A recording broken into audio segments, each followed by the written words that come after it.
In this corner, Willie Pep. Spaghetti and meatballs killed more Italians than all the wars. I lived through 241 professional fights. 241 professional, plus 65 amateurs. That's an awful lot of fights. And I'm all right now until I hear a bell. Don't ring any bell. Willie's friend, Vinnie Donato. There's an old joke that he's been married 6 times. You know, if his horses were as fast as his woman, he'd be a millionaire today, but he hasn't got dime one. Boxing historian, Bert Sugar. He will tell you he has a refrigerator, a car, and a wife, and they're all working. Trainer, Angelo Dundee. He said, geez, my whole career I had bad hands. I couldn't understand it. He said, but then I realized the referee kept stepping on him. Sparring partner and friend, Billy Kearns.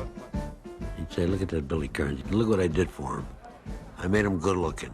I wore out 6 pair of gloves on his face. Look at him. Vinnie Donato. He tells a story about his wives. He says they're all good housekeepers. After the divorce, they all kept the houses. Willie's son, Billy Papaleo. So one time in the corner, the guy's saying, I want to fight Willie Pep.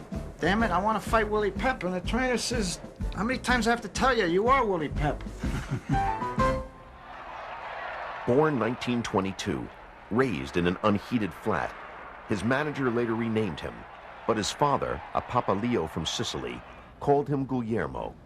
It was on the streets of Hartford that the small boy discovered his grit, shining shoes and standing up to bullies. Vinnie Donato. One day, he gets to the corner, and this other kid was there.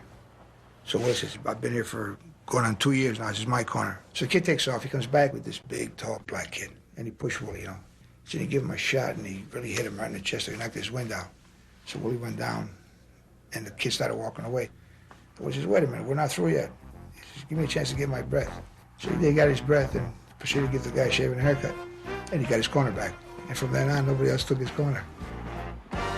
His youth he spent in the gym, losing just 3 of 70 fights as an amateur. A legend accounted for one of those defeats, Billy Papaleo. They were in Norwich, Connecticut, and a carload of kids come up from Harlem. So as the evening wore on, there was 2 guys left in the dressing room.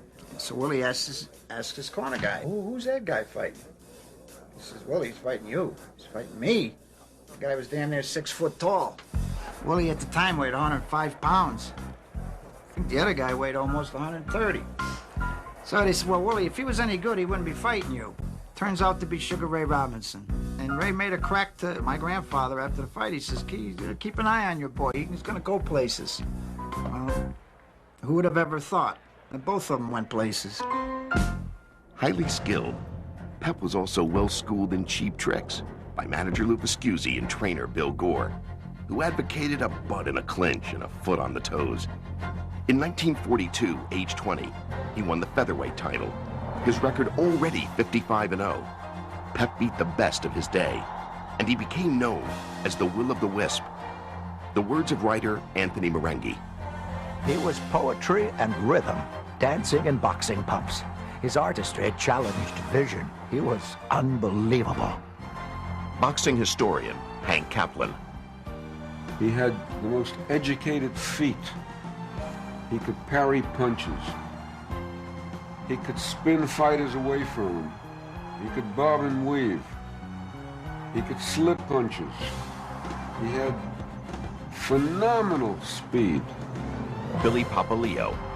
Like some of the old-time trainers used to say, you couldn't hit him in the ass with a handful of rice. He was quick. There wasn't anything that Willie Pep couldn't do. And Pep was at the peak of his powers fighting Jackie Graves in 1946. Bert Sugar.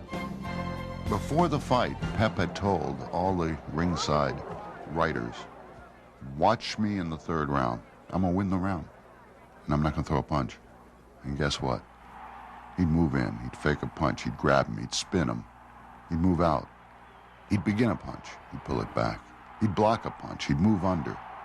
And on 2 of the 3 scorecards, without having thrown a punch in the round, he won the round. But just 6 months after that masterful performance, his record an astonishing 110 victories with 1 defeat, Pep nearly lost his life. It was January 8th, 1947. Lou Viscusi's wife, Nellie. Willie had been to Florida, and he was on his way back, and they ran into a snowstorm in Jersey, and the plane went down, and at the time, Willie was asleep, and there was a number heard. 3 died, 18 were injured. Billy Papaleo.